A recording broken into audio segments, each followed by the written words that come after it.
welcome everyone to our November online network forum, so the last of the year. And thank you to everyone who's been with us on many of these forums and for sharing your ideas and feedback. So before we continue, I would like to acknowledge the traditional custodians of the lands on which we gather today. I'm at home today, working from home. So for me, that's the Gadigal people of the Eora Nation, where First Nations people have long engaged in ceremonies of storytelling, music, dance, and celebration.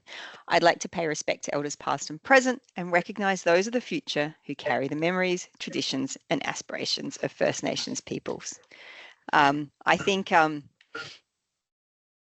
I do love this acknowledgement because it was written specially for us, and this artwork was also created especially for us this year. And in fact, if you look at it, it was a combination of telling First Nations stories and our story, and you can see the artwork is actually designed in the shape of the human spine, roughly. So it's kind of awesome that this lovely man called Hunter Barnes gifted us this artwork for our use. So I thought I'd just say that. So just housekeeping. Firstly, I get so distracted by all the beeps. Firstly, you know us all, I think, by now. So my name is Suzie Stollznow, and I am the Systemic Advocacy and Social Impact Manager. And then we've got our wonderful team, Gordana, who is our representative advocate. And you all know, and Gordana is always here. If you've got advocacy questions, she's your human. She's here to support you. So she knows a lot of stuff, and she's building a community. I think that's how we're trying to describe ourselves now. We're a community. We're sharing information. We're learning from you. So that's Gordana and Liala, who you also probably know by now, who works across a number of different areas, including advocacy, and who will be presenting today and is focusing on aviation. And this is the bit I'm leading up to. And welcome Tony as well. It's been a year of we've come full circle because we were mournfully saying goodbye to Tony at the end of last year.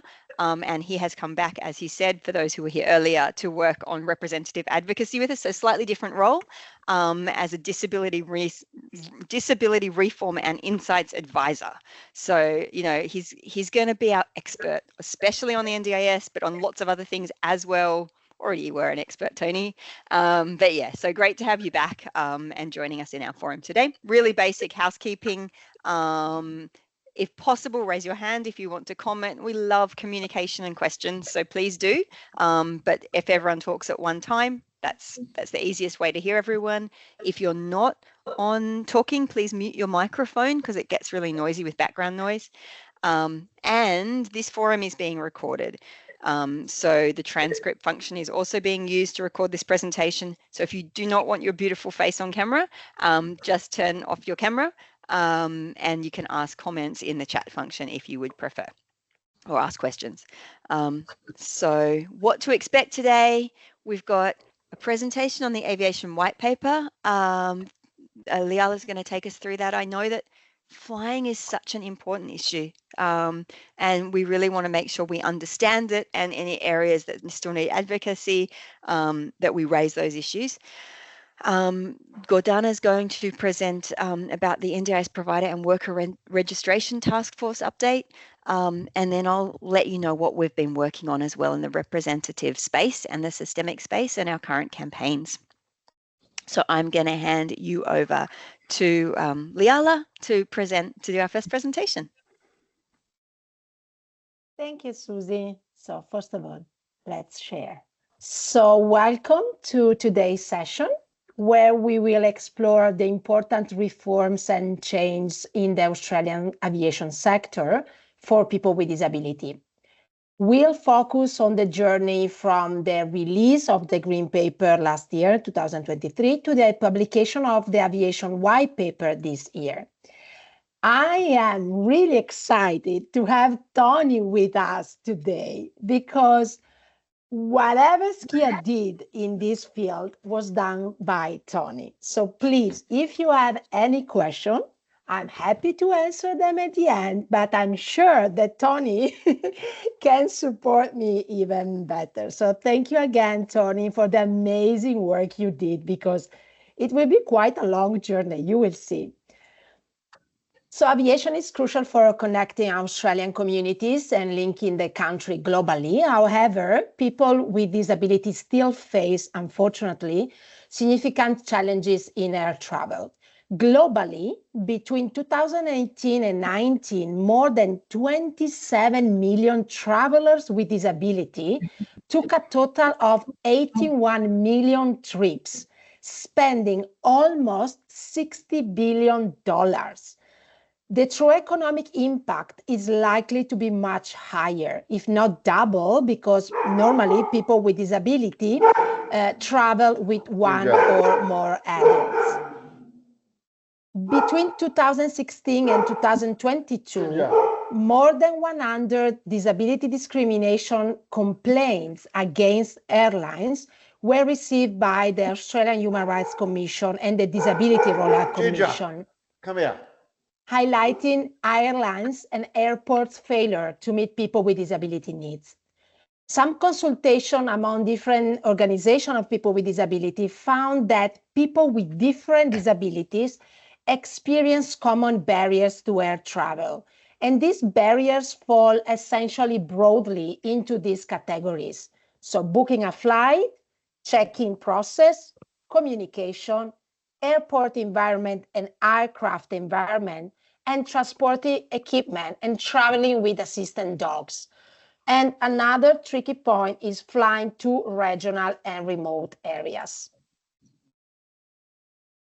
So barriers to booking flights are major obstacles for people with disability. This is to the time it takes with multiple steps to make a booking while ensuring disability access and supporting needs are communicated to the airlines. For example, online booking systems often fail to capture disability and assistant needs. Support persons cannot be added to bookings online. Mobility assistant equipment requests must often be made separately after booking. Limited seat selection and lack of uniformity in disability adjustments across airlines also hinder the process. Another consistent pain point is check-in process. People with disability often have to repeat information regarding their needs upon arrival, despite prior communication when booking. The shift to self-check-in kiosk has made finding assistance more difficult. Other challenges during the check-in process are charges for checking mobility equipment as additional baggage, lack of necessary equipment like hoist, and last-minute changes in plane size, forcing passengers with power wheelchairs to wait for alternative flights. We said that another point is the information offered by airlines and airports is often not clear or is not accessible because it's not offered in alternate format. Often passengers with disability have difficulty filling complaints in person during distressing situation, and their responses to written complaints are also really slow and not accountable. Accessibility at the Australian airports varies widely. Essential equipment like wheelchairs and personal support at the gates are also not available. Additionally, many airports lack accessible infrastructure maps, making it hard for travelers to plan routes and identify walking distances. Seating for individuals with mobility needs is also insufficient. Security personnel often lack knowledge of assistive devices. Wheelchair users face difficulties as they may need to check in custom wheelchairs and transfer to the airline chairs, which can be unsafe for long periods. Another important point is that most issues passengers face are operational system barriers. The availability of appropriate seating, transfer support, and toileting assistance varied according to flight crew experience and equipment availability, such as niggle hoist to transfer on an idler chair in flight to access the toilet. These issues cause significant anxiety for travelers. So while airline staff in Australia are generally skilled with guide dogs, challenges arise with assistance animals. Many people with disability, in addition, face challenges with airport and airline management of their equipment, primarily due to process issues and insufficient staff training. In particular, passengers with battery-powered mobility devices undergo additional scrutiny and time-consuming procedures, even after providing details at booking phase. Equipment is frequently damaged during transit, complicating travel for individuals upon arrival. Some passengers are charged extra baggage fee for their mobility equipment. And as I already mentioned earlier, another important point is that regional and remote travelers with disability may experience additional challenges, specifically transporting powered mobility equipment. Due to the smaller planes often used in regional and remote flights, power mobility equipment is often considered too heavy or too large to transport. So the lack of accessibility in the Australian aviation sector places an unfair burden on people with disability. This results in financial strain, as many people need to travel with a support person due to the inadequate assistance they can receive, leading to extra costs in this way. Safety is also a big concern, with inconsistent staff training and equipment availability posing risk.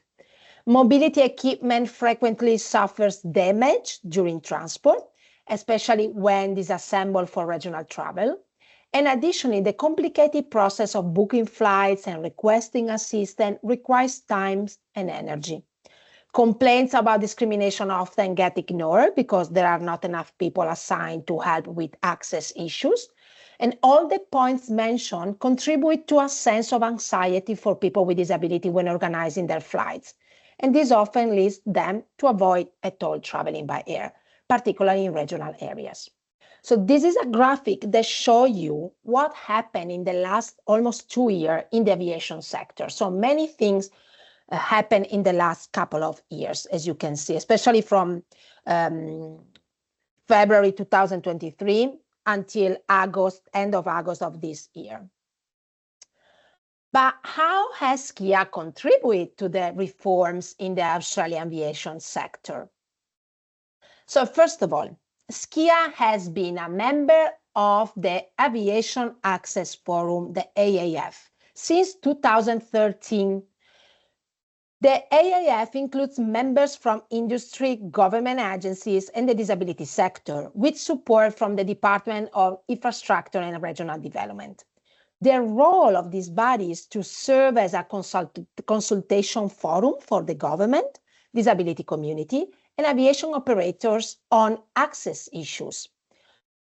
They also collect data on systemic issues faced by disability community to inform policy improvements and contribute to reviews of the disability standards for accessible public transport, aiding in the implementation of aviation recommendations. In addition, it promotes the establishment of the disability access facilitation plans among major airlines and airports. So SCIA is still part of it.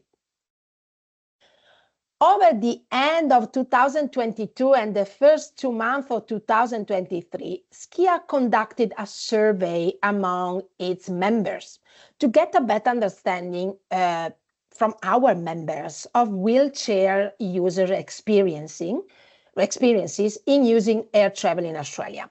The survey was co-designed with the Justice and Equity Advocacy Centre, which you might know as PIAC, an independent non-profit organization that advocates for fairness in society and has a strong history of addressing disability issues. The results of this survey were shared and supported the Justice and Equity Centre submission on people with disability and air travel. 108 SCIA members completed this survey, and the significant results are that 72% of the members travel within Australia using domestic flights. During the check-in, the feedback related to the quality of support received by the staff at the airport was quite good, 7.5 average ratings. Unfortunately, 57% of the participants complained that after traveling to the airport in wheelchairs, they were not able to access facilities such as shops, restaurants, food court.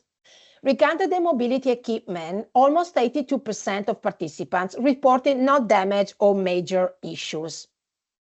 The overall flight experience was rated as 6.7 with a score from 0 to 10. So, from these results, we can also understand from our members that people with disabilities still face barriers when traveling.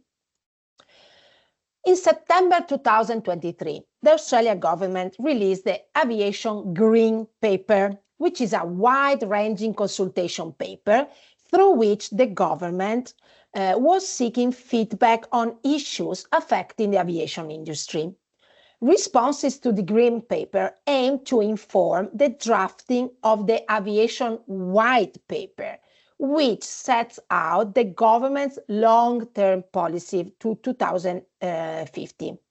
The Aviation Green Paper has several important sections for the Australian airport operators, such as environmental regulation, climate impacts, and includes a chapter specific on disability access, is the chapter 3.3. The chapter outlines a range of known barriers to travel experienced by people with disability, and seeks feedback from stakeholders on ways to address these barriers. Public consultation was open until the end of November 2023. So SCIA prepared a submission to respond to 6 questions outlined in the Green Paper, focusing on the needs of travelers with disability. The first question relates to the disability standards for accessible public transport. So the disability standards for accessible public transport lack aviation-specific guidelines, resulting in inconsistent airline support for passengers with disability. Assistance varies widely, especially between budget and major airlines, and between metropolitan and regional airports. Issues include limited help with wheelchair transfer, fitting power wheelchairs in cargo, and frequent booking miscommunication. SCIA advocates also for a comprehensive disability transport standard in air travel based on the US Airline Act, emphasizing a co-design process and swift implementation. In addition, it recommended empowering the Australian Human Rights Commission to regulate standards, including collecting compliance data, inspecting airlines and airports, and enforcing penalties for not compliance.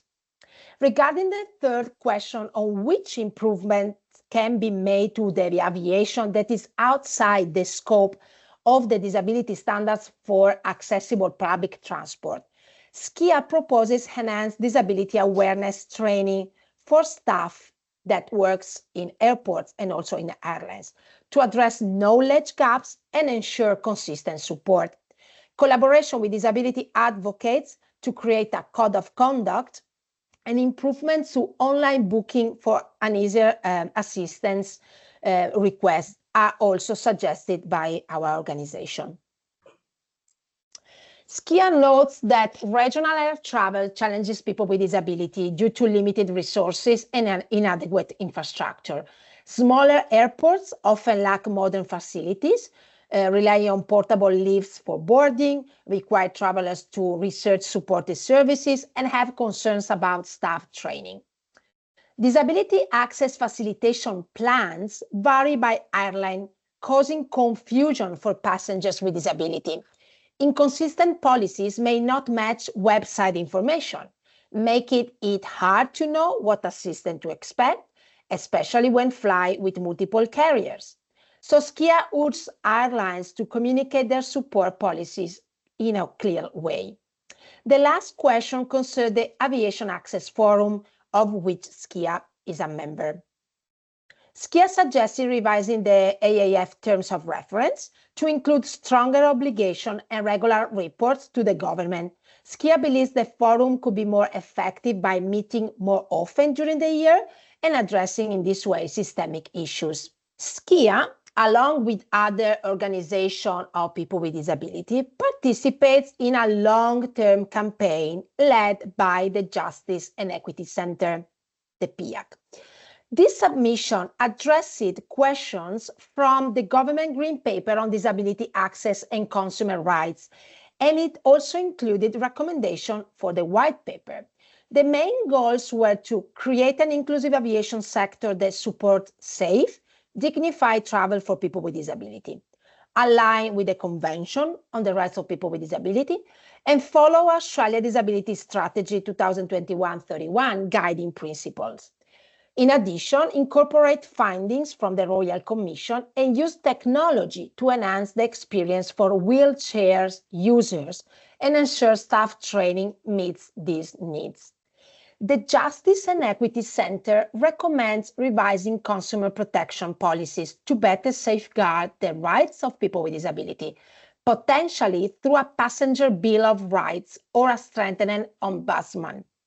New air travel standards should address these needs, with the Australian Human Rights Commission empowered to enforce them. Disability access facilitation plans should be co-designed with people with disability, and the Aviation Access Forum should be restructured with a clear mandate and public accountability. Lastly, mandatory disability awareness training for all customer-facing aviation staff is essential for improved service. SCIA endorsed the Justice and Equity Center submission and recommendation to the reforms of the Disability Standard for Accessible Public Transport 2002. This submission emphasizes the ongoing challenges faced by people with disability in accessing transport services, and among them, a section on aviation is also included. In summary, there are 16 recommendations that were made to improve these standards, but 2 specifically are focused on the aviation sector. Recommendation 12, that states that specific standards for air travel should be created and co-designed with people with disability and their representative organization. In developing specific standards for air travel, the department should refer to the US regulatory framework as a starting point for the appropriate level of detail. And the second one is the recommendation 13. So the Australian Human Rights Commission should be empowered and funded to enforce the specific standards for air travel. Overall, SCIA with this submission stressed the need for systemic change to ensure equitable access to public transport for people with disability. In June 2023, you can see that Tony worked a lot on this, a lot of things that we did in this sector. So in June 2023, SCIA submitted recommendation to the Royal Commission on Violence, Abuse, Neglect and Exploitation of People with Disability, focusing on mandatory accessibility standards for airlines and airports, particularly for wheelchair users. SCIA emphasized the need for global regulation to ensure equal treatment for travelers with disability and outlined several key recommendations, such as reforming accessibility processes in collaboration with people with disability, legislative compliance for all Australian airlines, requiring one board member with disability on major airlines and airports, enforcing compliance with accessibility standards in airport operations. SCIA proposed fines for non-compliant entities, collaborating with the International Air Transport Association on annual wheelchair training, adopting their mobility equipment guidelines, expanding disability drop-off zone, and requiring valet parking, for example. They also recommended disability awareness training for all staff, accessible communication, booking system, timely mobility aid delivery, and proper seating or storage for devices.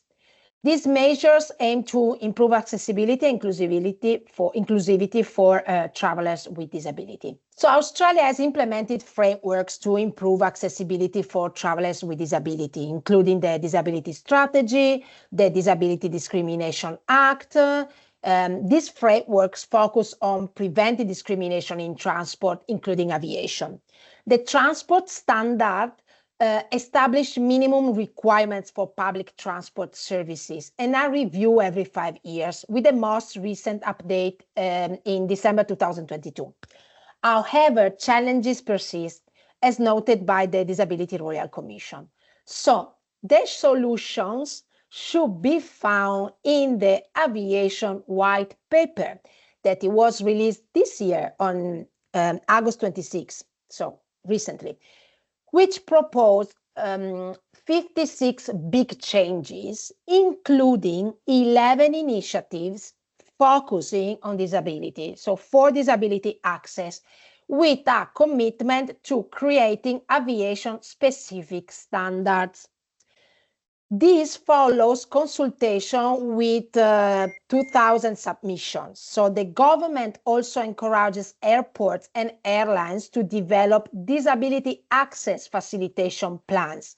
And as announced, the government has announced updates to the transport standards.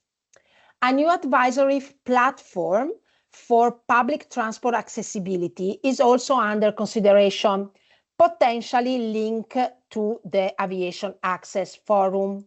To address the barriers that the community of people with disability face when traveling by air, the Australian government will, and we really hope it will happen, create new aviation-specific disability standards as part of the disability, as part of the disability accessible public transport. So co-designed with people with disability and developed in consultation with the industry. These new standards will affirm the rights of people with disability that during air travel and the obligation of airlines and airports. It will require airlines and airports to coordinate their action in assisting people with disability. The new aviation-specific disability standards will set out responsibilities for airlines and airports to improve their action in coordinating the use of their facilities by passengers with disability. The new standards for comprehensive support will cover the entire journey, from the information provision to the departure from the destination terminal, so all the journey for the person with disability. They also require airlines to offer passenger assistance profiles, which I think this is a really interesting point. So passengers can allow airlines to store their personal details, including accessibility needs, in a sort of profile for future bookings. This profile will include information about assistance animal, equipment, wheelchair battery specification to ensure compliance with air safety requirements. The Australian government aims to simplify the communication of accessibility needs, as current processes can be really confusing and inconsistent. To address this, they will consult on creating online passenger assistance profiles, they call it like this, that travelers can submit in advance, improving accommodation and enhancing the travel experience. Another point, review the airline policies that limit the number of passengers who require assistance. In developing the new aviation-specific disability standards, the government will consider options to prohibit airline policies known as the two-wheelchair policies from limiting the number of passengers require flight assistance. While airline cites safety concern, the government will consider options to change such limits unless justified. Other countries, for example, US, already have regulation against this restriction. So it seems that the Australian government is willing to change too. So reviewing industry compliance with the new disability standard, the government will publicly report on airlines and airport compliance with the new aviation-specific disability standards after the rules come into effect, which may have immediate and long-term requirements. These initiatives aim to improve industry oversight, identify areas of improvement, and shape future policies for better air travel access for people with disability. Produce user guides that outline legal requirements for airlines and airports under the Disability Discrimination Act and the new aviation-specific standards. So accessible user guides will be created to inform passengers of their rights and airline obligation under the Disability Discrimination Act. Feedback on the Aviation White Paper indicates confusion about this legal responsibility.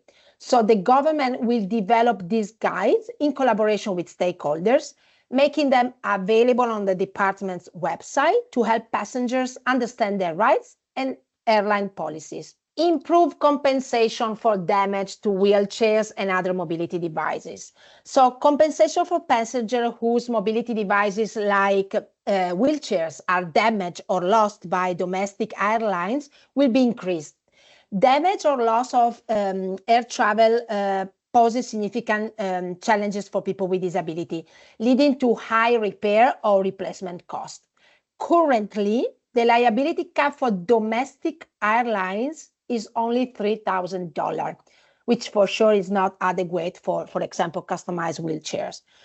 So in 2025, the government plans to discuss raising this cap to ensure better compensation and encourage airlines to improve handling practices. Require airport development plans to set out how they will enable access for people with disabilities. So the Airports Regulation 2024 will be amended to align with the new aviation-specific disability standards.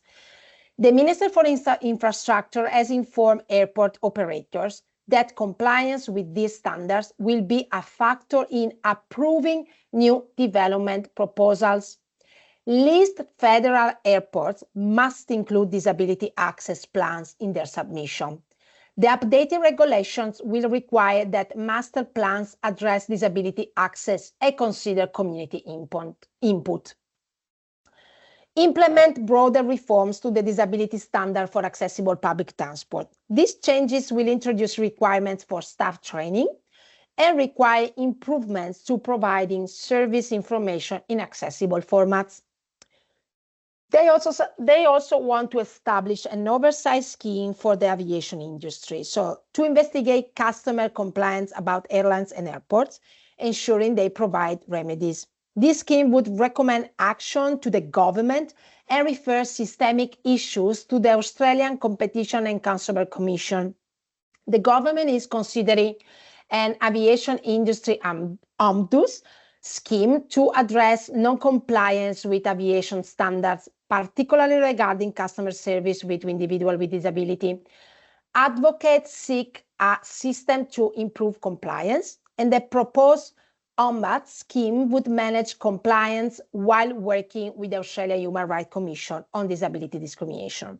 In addition, a new aviation customer rights charter will feature in the aviation oversight scheme. So the charter will set out what the oversight person considers the fair and appropriate treatment of customers by airlines and airports, including when flights are canceled or delayed and when passenger journeys are disrupted. Appropriate support might include meals and accommodation, for example, refunds or monetary compensation. Consider options to strengthen compliance with the consumer guarantees. This may include a measure that prohibits airlines and airports from not providing a consumer guarantee remedy when required by law. So to conclude, great news has arrived really recently, last month from the US.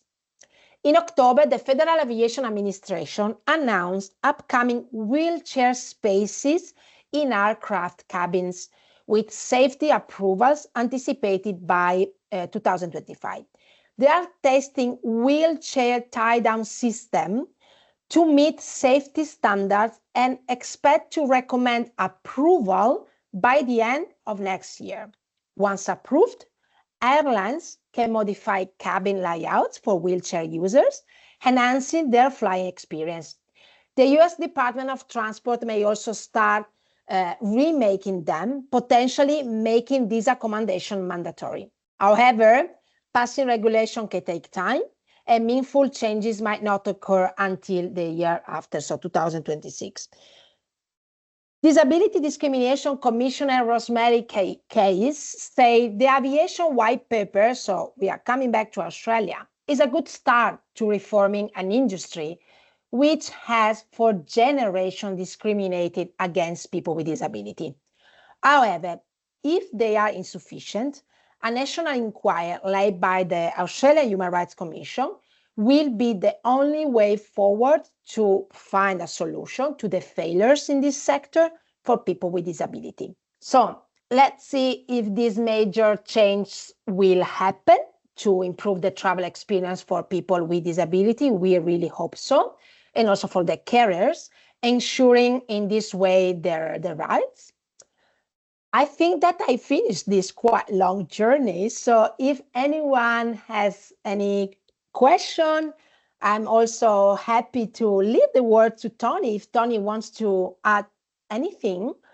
Otherwise, thank you for listening.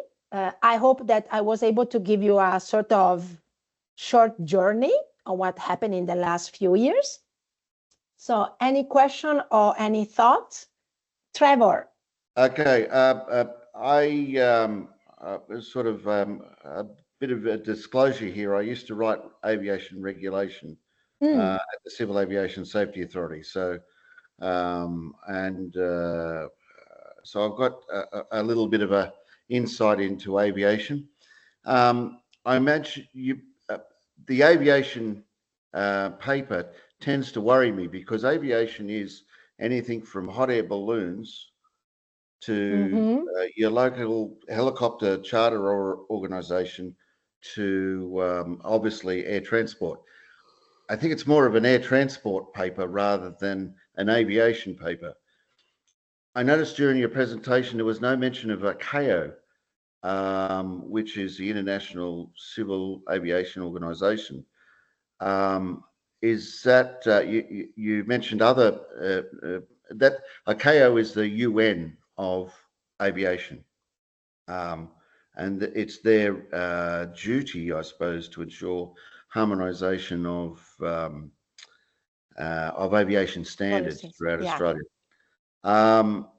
And the interesting thing is that I saw with your paper, and an excellent paper for everyone involved, there's two elements of it. There's the aeroplane element, and once you're on the aeroplane, and then there's the passenger before you get on the aeroplane. Yes, exactly. Toilets and all the rest of it. Yeah, I mean, they can vary between terminals and aircraft and airports and all the rest of it. How do you find to change designs in airplanes is very, very difficult. It's difficult, yes. I was quite surprised to see this news coming from US about this proposal of changing the layout of the airplanes. So I'm totally agree with you on this point.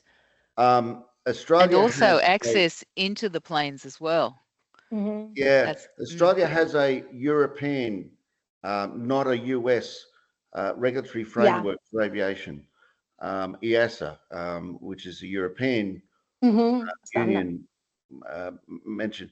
And I can honestly say that 30 years ago, there were talks about being able to wheel onto aeroplanes to be able to tie down in your chair, etc. 30 years ago, and I haven't seen much happen from either Airbus or Boeing. It's major companies, In fact, it's been more restrictive of interest, and I look at the two wheelchair rule. There must be, because in an aeroplane crash, if you're in a wheelchair, you're going to die. I mean, I'm 100 and odd kilos. It's getting dark here, Trevor. No, but it's true. I mean, I'm 100 kilos. The air host is trying to get out everyone, and she's going to come and pick me up and put her over her shoulder and get out. No, not a hope in hell. It's just factual. But on the airport side, aisle chairs, I've done a lot of flying from here to Europe and back again. Aisle chairs, their maintenance of aisle chairs is horrid. Horrible. On all airlines. And the staff will essentially not help you at all. The idea of staff training. And as for ground crew, best of luck in training them monkeys. No offense, man. I'll go off now. That's it. No, thank you for your. They're all like relevant points, and I'm also, while I was reading all these documents, I was thinking, wow, there is so much, that needs to be changed that I'm not really confident it will happen in a couple of years. Again, because it's not only an Australian problem, it's an international problem. I'm from Europe, and I can experience the same problem also in Italy. I mean, but yeah, they're all good points. But at least they start to, brainstorm more deeply on these points. So let's see if we can have some changes. Like, for example, the part of this, the training staff, I think is something that could be done, especially with us. We can teach them, what are the needs, how they should communicate, right? Yeah. If I could say that you don't have to worry about air travel in and out of Canberra. That's where I am, because you can't get a taxi to go to the airport anyways. I'm curious because we've got a few people in here, and Trevor, the two things you just mentioned are the things that I always hear as well. Aisle chairs as a particular issue, and also the baggage handling and how never look out the window and see what's happening with the wheelchair. So I'm curious about other people's experiences as well. This is for us to learn as well. Are they the two big issues that everybody sees? Are there other things? Is there any part of the presentation where you went, yes, I hope they work on that? Because we'll be sitting on this committee, maybe, Tony, maybe, and the interesting things to learn. We're interested in learning from you guys as well after presenting to you. In the old days, Tony, I never had a problem with flying. Like, people would just pick you up and they had no problem helping you or any of that sort of stuff. Never had an issue with flying at all. Never had really issues with my chair or any of that sort of stuff. And then all the regulations changed and everything like that. But yeah, they never had a problem with them. I'd have two burly blokes just lift me. Like, they can lift the luggage, so why couldn't they lift me? But yeah, no, I never had an issue. And then all the regulations changed and that, like, I understand why. But in the old days, never had an issue. Used to fly everywhere. Now I can't even fly out of Moree because it's a smaller aircraft, and yeah, they just don't. I've got to go to Tamworth if I want to fly a 3-hour drive over to Tamworth and put the car, leave the vehicle there and stuff like that. So yeah, that's out here. What airlines and what size planes fly out of Tamworth to make it more suitable, Tanya? I'd be interested to know. Here we've got Qantas, which I've always only ever flown Qantas. But the aircraft here, we have them flights twice a day, and they're just smaller aircraft. So yeah, Tamworth are a bit bigger. I don't know what the size of them, what they are now. I haven't flown for ages now, but I've got friends over in Tamworth and that fly. But yeah, it's just because of it. It's a smaller aircraft here, so and that. But they at the airport here, they actually do have. The last time I did fly, they do have, the thing where it takes you up and gets you to the level and all that sort of stuff in the old chair. They've got the equipment. Well, it's sort of unmanned here now at the airport anyway. So, yeah, but yeah, it's just because it's just a smaller aircraft and that. But in the old days, we would have just bunged up the steps anyway, and you know what I mean. But now they won't let you even do that. Well, I can't bum up steps now, but used to be able to. Thank you, Tanya. Sarah Jane. Yeah, thanks, Liala. Look, I've done so much travel in the last 11 years using my wheelchair. But one good news story I'd like to share. Just recently, I was flying back from the Gold Coast, and I travel with my service dog on domestic airlines, and I was delighted to see when I went to use the bathroom that the door next to the disabled toilet was a service dog toileting room. And I got so excited. I went inside and I let Cozzy go in there, and there's this little square of fake turf that the dogs can crap on, and then like a little bidet that the dog can get a drink of water, and then a plastic bag dispenser to pick up their shit. So I got really excited by that. I thought that was a very positive thing to see. But what I'm happy to hear about in that is the personal information data storage with airlines, because every time you fly, I travel with a powered wheelchair, and every time you've got to have all of that information and detail, and you give it to the person that you have to make the phone call to make the booking, because I've got to travel with a carer and they have to understand all my needs. So you give the information then, you then give the information again at check-in, you've then got to give it again when you're flying back. So I'm really pleased to hear about that. And I'm always curious how, I'm only 50-something kilos. I'm always curious how somebody that's a larger human gets on the aisle chair and fits down the aisle, because I can only fit just myself.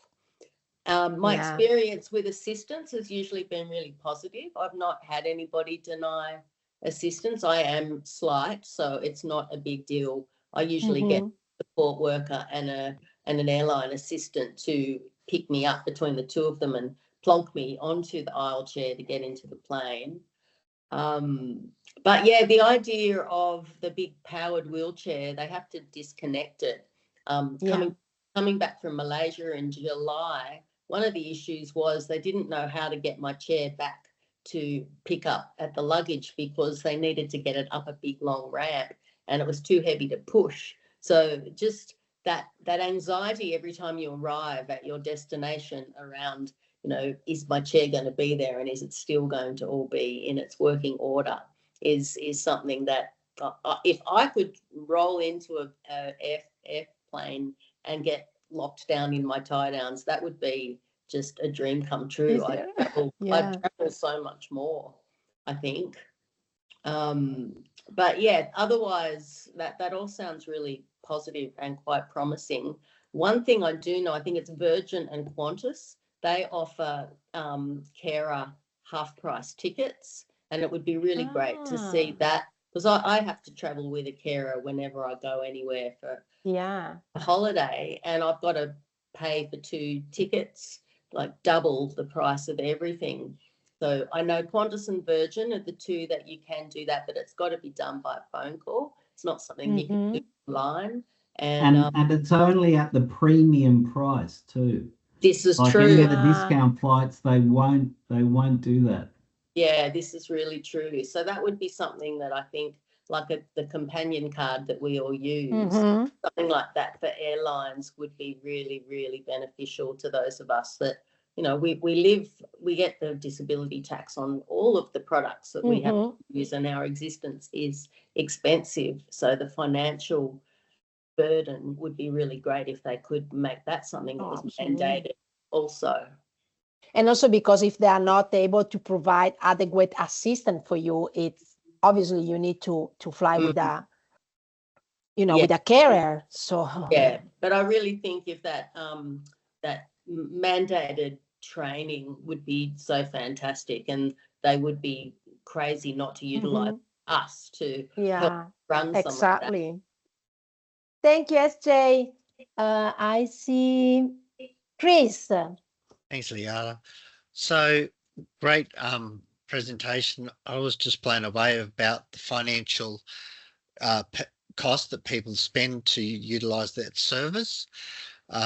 Looking forward, just thinking to myself, wow, it's like a growth industry that's still untapped with future flights. Everyone still wants to fly, wants to use the service. I'm just like similar to Tanya, I'm about to use a regional airline to come back from Sydney. So when they said they accepted my manual chair, I was like, yes, sweet. I know. But seating arrangements is still a bit vague, and it's an old aircraft. So I'm just going to use my experience to see what's out there and report back to Susie. Just to let you guys know what my experience is, and in regional areas, as Tanya said, to go from Moree to Tamworth just to get a flight is sort of like going from Mascot up to North Ryde, just so you can get on a plane that might accommodate you with parking. So it's, yeah, watch this space, but I guess collectively, if we keep on making a loud noise, we might get some attention or get upgraded to the Gold Lounge. I don't know, either or. That's all Yeah, I we want to would say. like to understand also if the Aviation Forum will meet again now, because it seems that it's on hold, because it will be interesting, you know, to discuss after the release of the white paper, and having feedback from our members will be still so useful for us. I see Trevor's again, right? Yeah, and after Sarah Jane. Thank you. In aviation design now, because the seats are part of the safety mechanisms. For example, every cushion on a seat in an air transport aircraft is a flotation device. There you go. And the cushions in the emergency row are just slightly smaller than the cushions in every other row to facilitate people getting out. But my what I'm basically my I suppose response is that most most air transport aircraft have at least 2 armrests on either side of the aisle, and if it's a twin aisle, then double that again, that go up to allow people to slide board in or slide in to the seats. All the other seats in all the other rows are mandated by design to be rigid.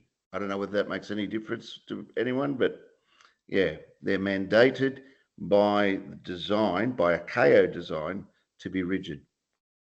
So that's why not all of the seats. Now, smaller airplanes that may service Tamworth, they may not even have armrests.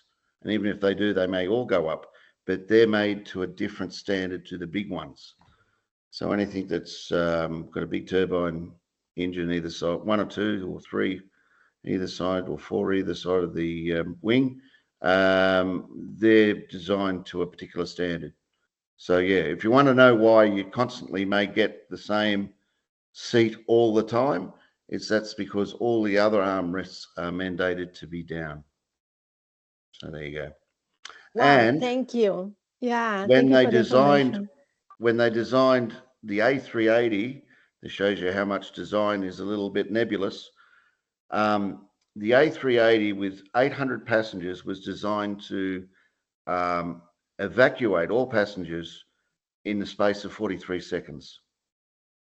Wow. As part of the design rules. Now, at no stage in that, when they trialled it a couple of times, was anyone in a wheelchair used to evacuate. So there you go. Just a little bit of silly information you may be happy to know. That's it. No, I'll go thank back on you. you. Yeah, no, thank you so much. Absolutely. Thank you for this information.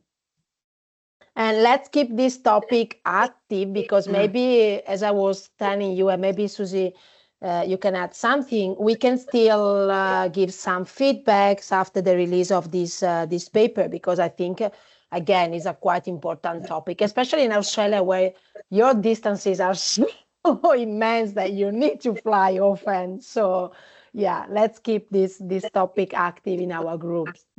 I So think if one there thing is- we do sorry, really well Susie. is say, well, that's all great, you know, changing planes, but what can we do right now?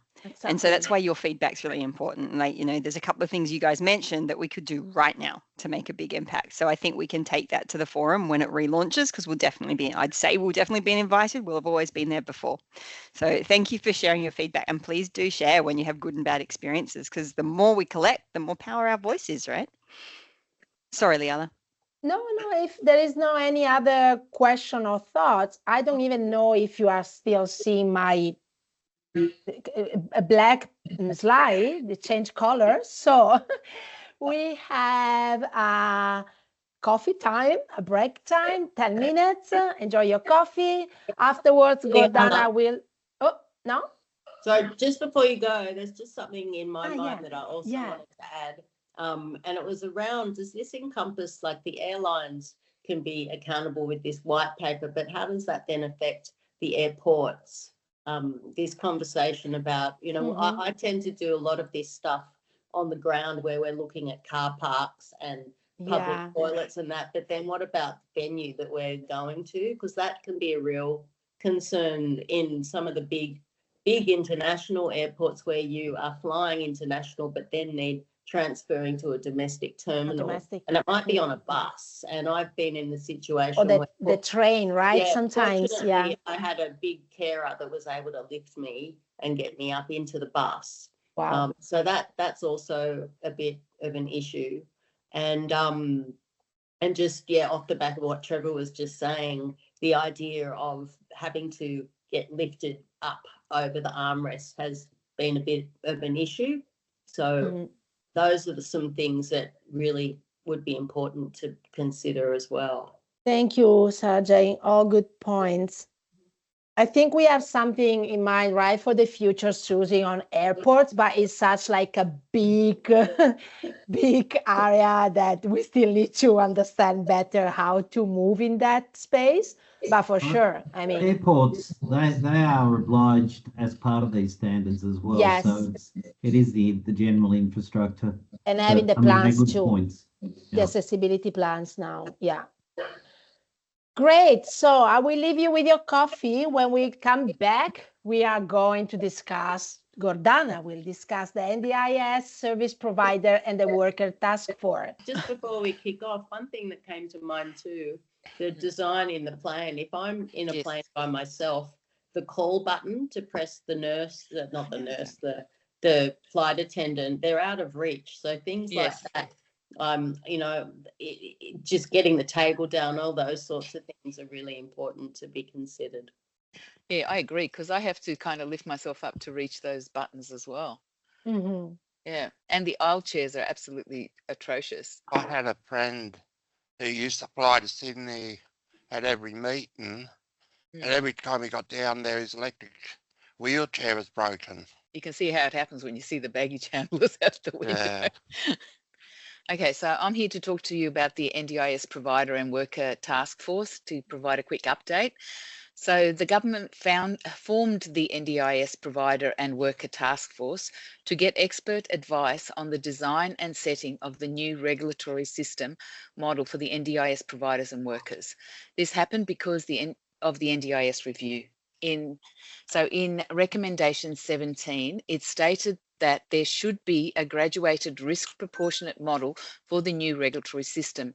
The idea was that the proposed model would make sure NDIS providers and workers had to pass a certain number of checks to provide support for people with disability that was based on the type of supports that they provided. The task force held stakeholder consultations, meetings and roundtable events to understand the impacts of the proposed model.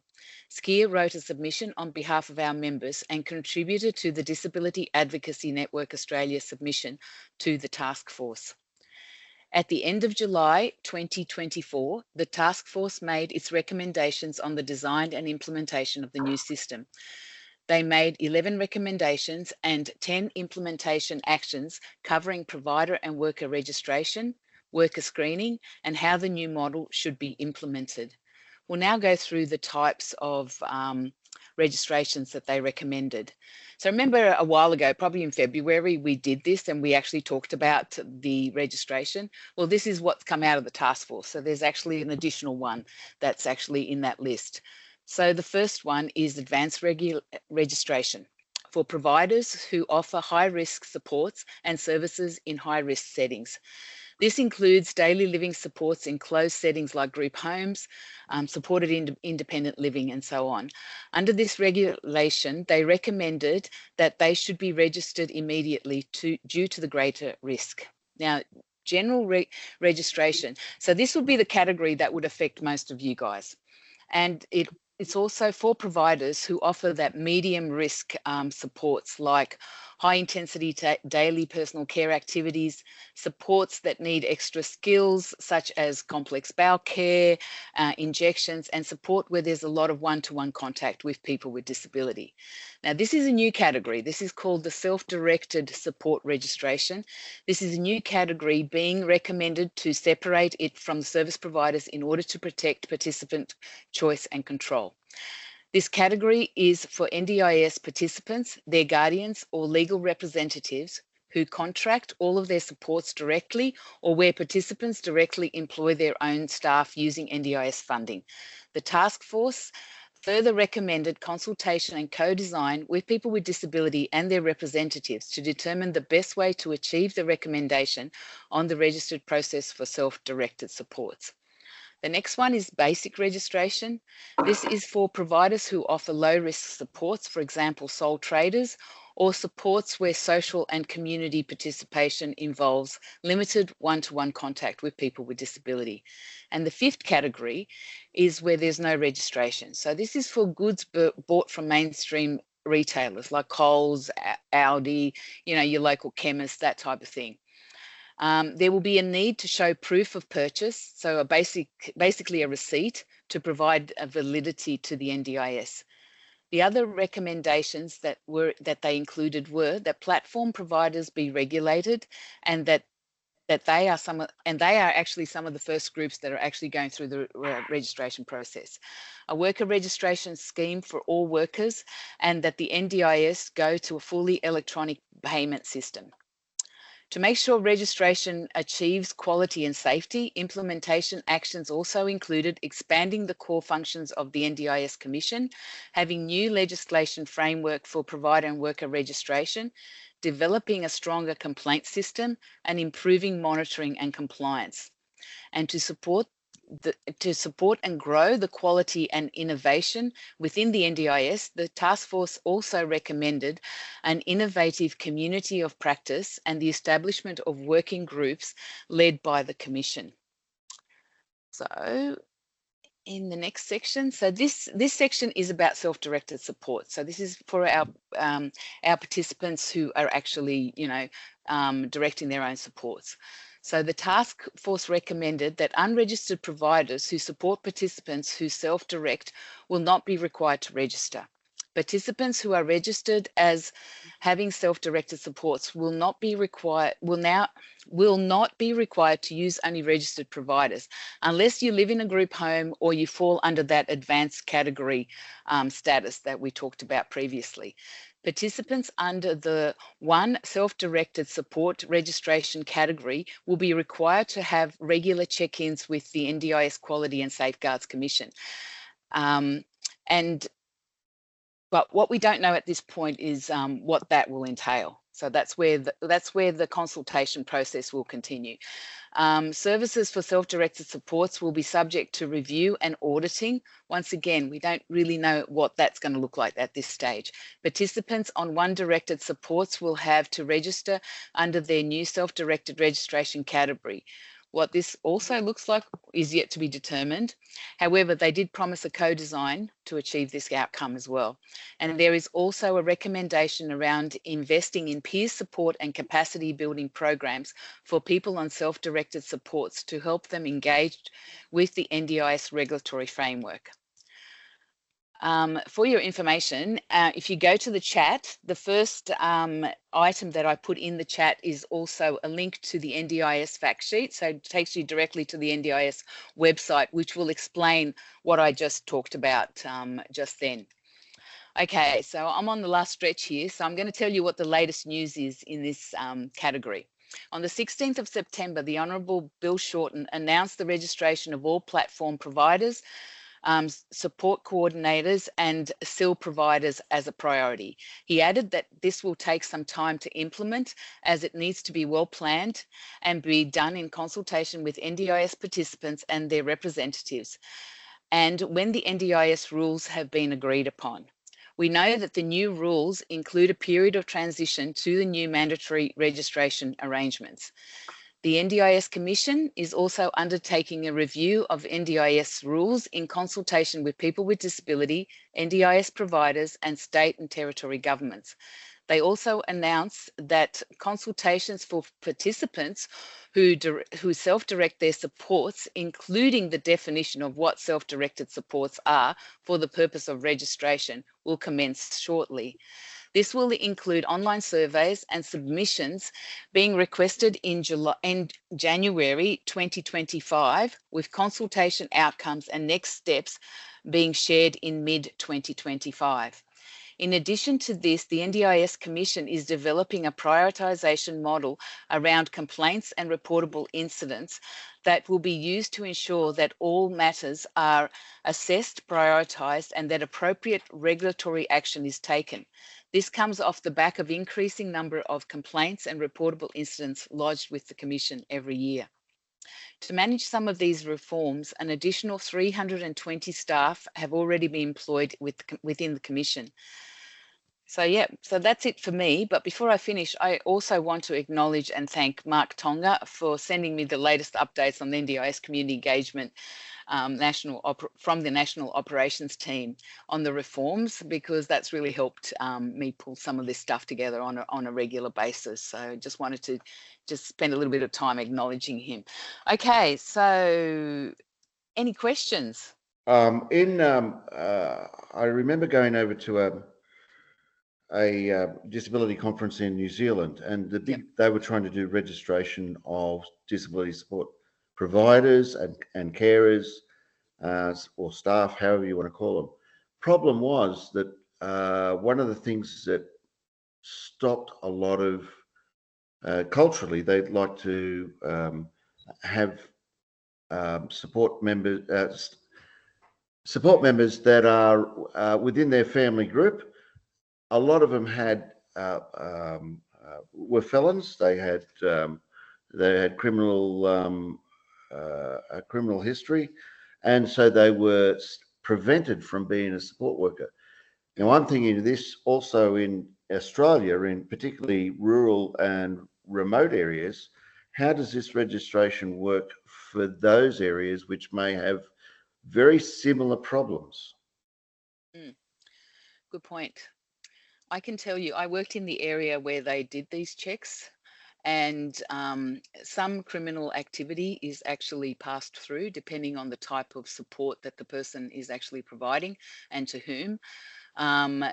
But you're right. I mean, there are situations where, you know, they would have to write to the secretary or write to somebody to actually get a person exempted if they do have a criminal record. And they do this sort of stuff, Trevor, in communities, but it can be a problem for the person applying.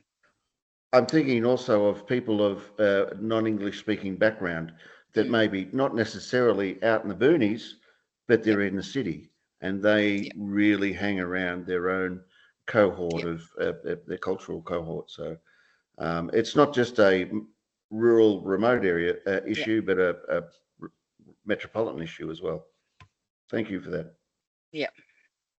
I was going to say for people, there are special exemptions for family members to work, but it is very rare. And it depends. It could be a religious exemption or something along those lines, but it does happen. The only thing I would add is that this NDIS worker screening element is going to be make some changes to, I guess, make it a bit more user-friendly and appropriate. But I guess in relation to self-directed support and the importance of that, you don't necessarily, I mean, for anyone that does self-direct their support or manages their own funding, you actually can. You can go through the process and do the checking to make sure that the workers that you are hiring are actually not on those lists, and people don't necessarily know about that ability to do that when you are managing your own funding, and I think that's probably an important element. Yeah, I agree. Just Sarah, also with that self-directed support, I think one important thing that they concentrate on in that paper is is the importance of choice and control. Yes. And why that is important and why they set this as an option for, because I mean, during the consultation process, people were interpreted or viewed as being high risk. Yes. And so that's what the concern was. But as I'm sure lots of people on this forum know, that, you know, if you're fairly confident and you know the rules and regs, you know how to navigate the system, even though you may still be receiving regular, you know, personal care for all of your needs, you might see yourself as not necessarily being high risk because you know what to do and you self-direct your supports. You feel confident enough about steps to make should any issues arise. And they did highlight the CRPD, the Convention on the Rights of People with Disability, and specifically Article 19 of that. So around choice and control, the ability to live independently, and so on and so forth. And I think the fact that, you know, you don't have to register as you don't have to use, you can use unregistered providers as well as registered providers is a good thing as well, because it gives that choice and that additional choice. I think it'll be interesting. We might do a little bit on the kind of stuff workers will have to go through to do the screening stuff. I think we'll do it in one of the other forums so that you kind of get an idea, because there's also code of conduct and that type of thing that I think will be included in this.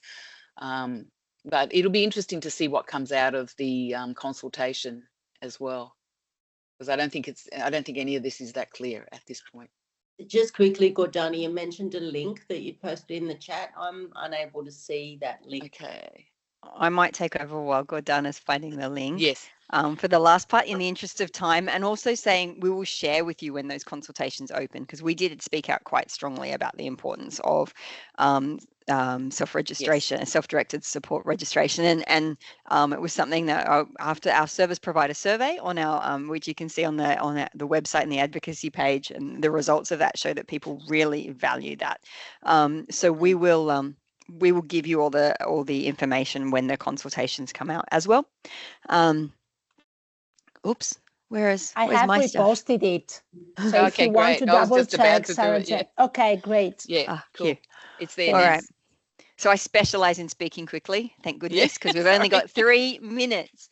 We have to think about it. My section is just to give you an update on what we've been working on and how you can get involved. Because I said at the beginning, it's really what we're trying to build with our representative advocacy is a community of people who can help and speak to us, help us advocate, so we can learn from you, and you can advocate too. So the over 65s, or actually 65 and over issue, the issue of having some level of equity, or at least more supports for people who are supported by aged care, is something we're speaking out quite a lot about at the moment. We have a policy brief on the website. It's changing all the time because obviously, as you know, the legislation was being debated being discussed in the Senate yesterday. And interestingly, our examples were cited by David Pocock. I was trying to watch it in the break. So it is a really important issue. I encourage you, we've got a template letter to write to your local MP about this issue. The levels of support for people who are age 65 and above have increased under the new aged care support at home packages proposed to start in July 25, but not enough to enable people who are over 60 or 65 and over to live at home. The increase is from, I think, $60,000 to $78,000. So, and then as well, assistive technology, but not sufficient. So we're going to keep speaking out on this issue. There's a lot of energy of people who want to join us in speaking out on this issue, from the social workers in the spinal units, other not-for-profit organisations, other spinal organisations. So please send a letter to your MP. And we will continue to keep you posted on the actions we're doing there. Accessible housing, we've been also sending our policy brief to the relevant ministers, and they had some invitations to discuss that with them as well. We'll also be working with the Building Better Homes campaign to to do a letter writing campaign here as well to keep it on the agenda that New South Wales needs to sign up to the Silver Accessible Standards. So again, stay tuned for that. We'll share it in the My Fellow Advocates email that Dear Fellow Advocates email that Gordana sends out, how you can get involved if this is something that is really important for you. NDIS, we have done some submissions. They're all on the website. And we are going to be holding some workshops. A lot of changes in the NDIS at the moment. Registration's one of them, but there's newspaper articles and stories coming out all the time about people being impacted differently with the new legislation, and we want to make sure you know how best to write to approach your plans, and if you've got any questions, I give you a space to raise them. We want to hear your experiences in the NDIS at the moment. So any experiences, good or bad, please share them. It will help us develop our workshops for next year. And great to have Tony on board to help us with that as well. Foundational supports. If you have any any feedback or ideas about foundational supports, please get in touch. I'll be writing a submission on that later this week. And thank you to everyone who contributed to the accessible bathrooms submission we wrote. Again, on the website. We'll be updating you in the upcoming 2025 forums about assistive technology and accessible parking. And big shout out to our advocacy community advisory group who met at Sargood the week before last, and who are going to start up local networks. So if you're in one of the areas that we have an advocacy representative, you're going to get the immense pleasure of catching up every 2 months and sharing advocacy ideas and actions. So stay tuned, and we can't wait to see you again in 2025. How'd I go? Yes, I made Fantastic. it. All right. Wonderful. On time.